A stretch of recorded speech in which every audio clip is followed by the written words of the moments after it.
এক রাতে পরকীয়ায় বাধা দেওয়াতে সে আমার পেটে লাথি মারে। ডিভোর্সের 1 বছর পর প্রাক্তন স্বামীর একটা এসএমএস এলো।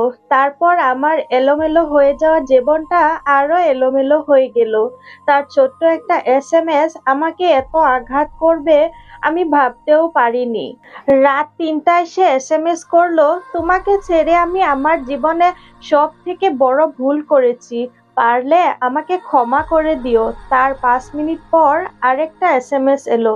তাতে লেখা ছিল, আমি আমার আম্মার কথায় তোমাকে অনেক ভুল বুঝেছিলাম, তোমাকে ছেড়েছিলাম। এখন হাড়ে হাড়ে আমি টের পাচ্ছি তোমার শূন্যতা। আমি আজ পৃথিবী ছেড়ে চলে যাব, তাই চির বিদায়ের আগে যে মানুষটার সাথে এত বড় অন্যায় করেছি তার কাছেই আমি সব বলে গেলাম। ফোনটা নীরব হয়ে গেল। আমি ঘুমের ঘোরে এসএমএস গুলো দেখে চোখটা খুলে ভালো করে পড়লাম। আমি বুঝতে পারছিলাম না কি করব। এই মানুষটাই ডিভোর্সের আগে আমাকে বলেছিল, তুই আমাকে আর কল বা এসএমএস দিলে আমার মরা মুখ দেখবি। সুন্দর একটা সংসার ছিল আমার। 8 মাসের সংসারে বাচ্চাও পেটে এসেছিল, কিন্তু তার এই আঘাতে বাচ্চাটা রাখতে পারিনি। পরনারীতে আসক্ত স্বামীকে সঠিক পথে আনতে গিয়ে অনেক অপবাদ শুনি। শাশুড়ি তখন ছেলের পক্ষেই কথা বলেছিল। এক রাতে পরকীয়ায় বাধা দেওয়াতে সে আমার পেটে লাথি মারে।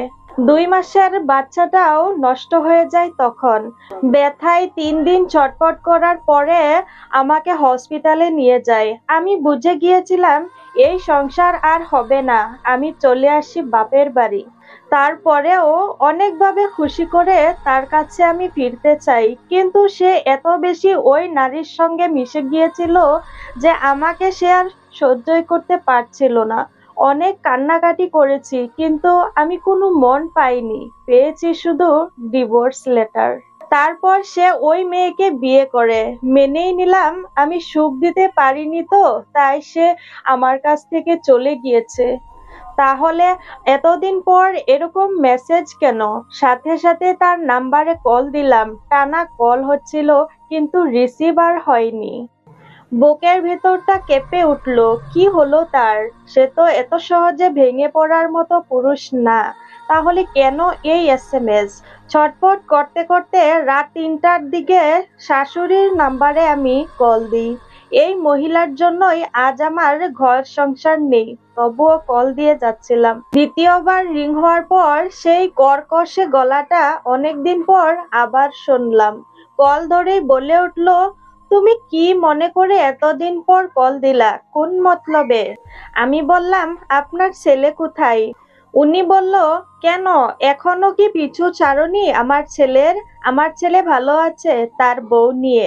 আমাকে কল দিছো এত রাতে, কোন মতলবে? আমি বললাম, মা এসব কথা রাখেন আগে, বলেন সে কোথায়?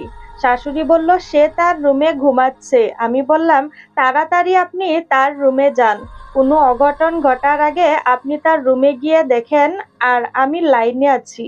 কি মনে করে শাশুড়ি গেল, গিয়ে দরজায় অনেক নক করলো, কিন্তু কোনো সাড়া নেই। অনেকবার জোরে জোরে ডাকার পরেও কোনো সাড়া নেই। তখন শাশুড়িও অনেক ভয় পেয়ে যায়। তখন অনেক রাত, সবাই ঘুমে। ডাকাডাকি শুনে আমার শ্বশুর, দেওর, পাশের বাসার সবাই উঠে যায়। দরজা ভাঙার শব্দ শুনছিলাম। মজবুত দরজা, তাই ভাঙতে অনেক সময় লেগে যায়। তারপর দরজা খুলে একটা চিৎকারেই শুনি আমার শাশুড়ির, বাবারে তুই এটা কি করলি রে বাবা?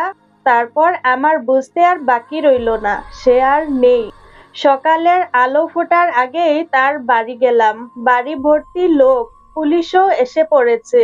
নতুন বউ বাপের বাড়ি ছিল, সেও এসেছে। চোখের সামনে দিয়ে তার দেহটা পুলিশ গাড়িতে তোলে। কি অদ্ভুত বিদায়! আমি তো এমন মৃত্যু চাইনি, আমি তো তাকে অনেক ভালোবেসেছিলাম। আজকের গল্পটা শুনে কেমন লাগলো জানাবেন। যদি আপনাদের কাছে একটু ভালো লেগে থাকে তাহলে একটা লাইক দিয়ে ভিডিওটা শেয়ার করে দিবেন।